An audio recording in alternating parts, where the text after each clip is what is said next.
Good day, everyone. I am here to discuss the risks and benefits of inclusive education. So, the risks of inclusive education are the imperfections of legislation in the field of education. This means that the legislation of a certain group or ethnicity is not ready for that certain point of view. The insufficient materials and technicals and staffing of secondary schools, which means that the school are not ready to conduct or to uphold the inclusive education in their schools.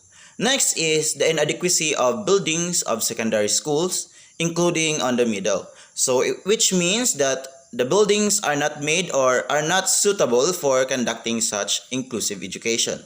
The next is insufficient psychological readiness of students and teachers to study together with people with disabilities, which means that we are not yet ready or we are not yet ripe to conduct such inclusive education with people with disabilities. The benefits of inclusive education for students with special education needs. The first one is families' vision of a typical life for their children can come true, which means that the parents' dream for their child is one step closer of being true or being fulfilled. Next is the children develop a positive understanding of themselves and others, which means that the student with special education needs develop himself or herself and understand his or her environment. Next is the friendship develops. So, the child, even though he has or she has a special education need, can develop friendship among other children. Next one is the children learn important academic skills. So regardless of their imparities or being, shall I say, people with special education needs, they can still learn important academic skills which they can use in the future. Next one is all children learn by being together. So, even though he has or she has a special education needs, all children can learn by being together. Thus, he can acquire learnings from other children as well. Next one is develop individual strength and gifts with high and appropriate expectation for each child. So, the child with special education needs can develop their strength and gifts regardless of their imparities. Next one is work on individual goals while participating in life of the classroom with other students in their own age. So that children will learn how to participate and fulfill individual goals while participating with other children. Next one is involve their parents in their education and the activities of their local school. So, the child, regardless of their imparities, can still participate alongside their parents in schools. The next that we will discuss is the benefit of inclusive education for normal students. First one is opportunity for interaction. So the normal student can interact with persons with disabilities or person with special education needs in order to apply it to themselves and learn how to interact to those people. Next is serve as a peer tutor. So the normal student or the student can learn how to serve or how to interact and be a tutor to that certain person. Next one is play the role of a special buddy. So as time passes by, that the child learns to interact with that person with special education need, he becomes a special buddy to that certain person. Then next is learn about tolerance, individual difference, and human exceptionality. So by means of inclusive education, the normal student can broaden and understand how humanity works and how we are individually different from each other and how we are unique on ourselves. The next one is the chance to learn about human service profession. So as a child, they are slowly developing that human service professions in themselves by means of inclusive education. We will discuss is the internal barriers that hinder the interaction between teacher, students, and student with special education needs. First is attitudinal barrier.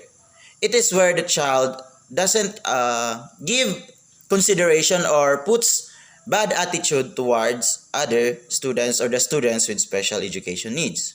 Next is the physical barriers. So as we know, sometimes physical barrier can be the reason why people with special education need are not participating. For example, in physical education, the child cannot participate because of being physically impaired.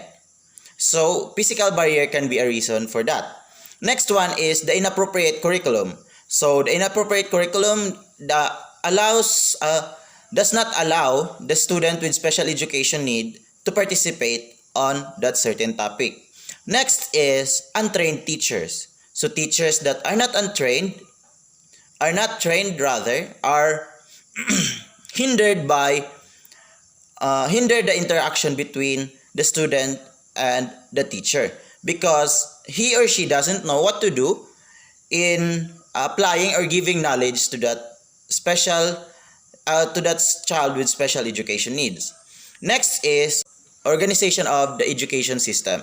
So the education system hinders the interaction between the child with special education needs and the education system itself, because it is not made for them. Next are the external barriers that hinder the interaction between the child and the education itself. First one is the school location. So the school location can affect the child with special education need by putting it on example. If the school is uphill or up the mountain and the child is physically impaired, so it is really hard for that student to study or to go to school. Next is the school enrollment. So the school enrollment is, as we know, it has a limit or a timeline wherein you can enroll. And when you are physically impaired or you are a student with special needs, the enrollment is really hard for you, and sometimes they will not accept you because of your disabilities.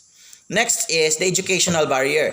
As said, the educational barrier does not allow the student to participate because the education system is not suitable for them. Next is social stigmatization. So now social stigmatization is where the norms is still stagnant on a certain belief that people with disabilities are not capable of learning. Next one is the economical condition.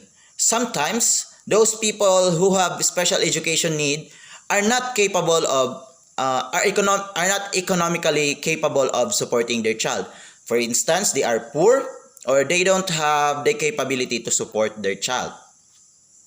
So that are the internal and external barriers of that hinder the interaction between teachers, students, and children with special education needs.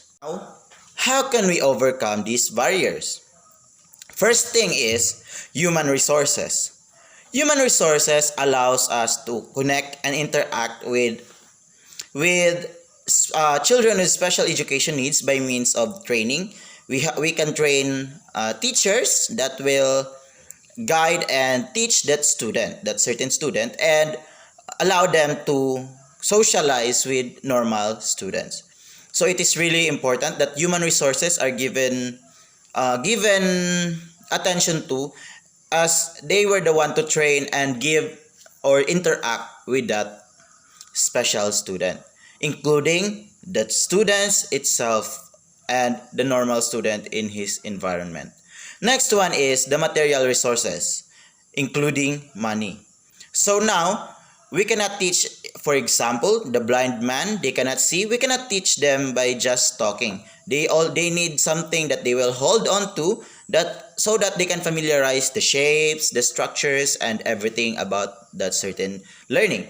So materials are needed really to guide them in the process, including the money. So what will we use to buy those materials if we don't have money? Next is access to information and knowledge. This is really rampant nowadays that uh, students are slowly learning to access information and knowledge because it is really accessible nowadays in the internet. So we can learn how to socialize with people with disabilities, and it is really helpful. The last topic is the benefits for parents, teachers, and the community. So the first one is better understanding of individual characteristics of students.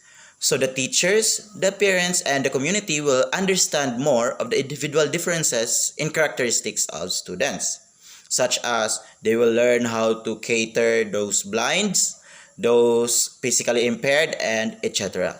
Next is mastering various pedagogical techniques for effective work taking into account individuals. So next is they can master various pedagogical techniques that are taught and that trains them in order to work effectively and efficiently and giving the best knowledge possible.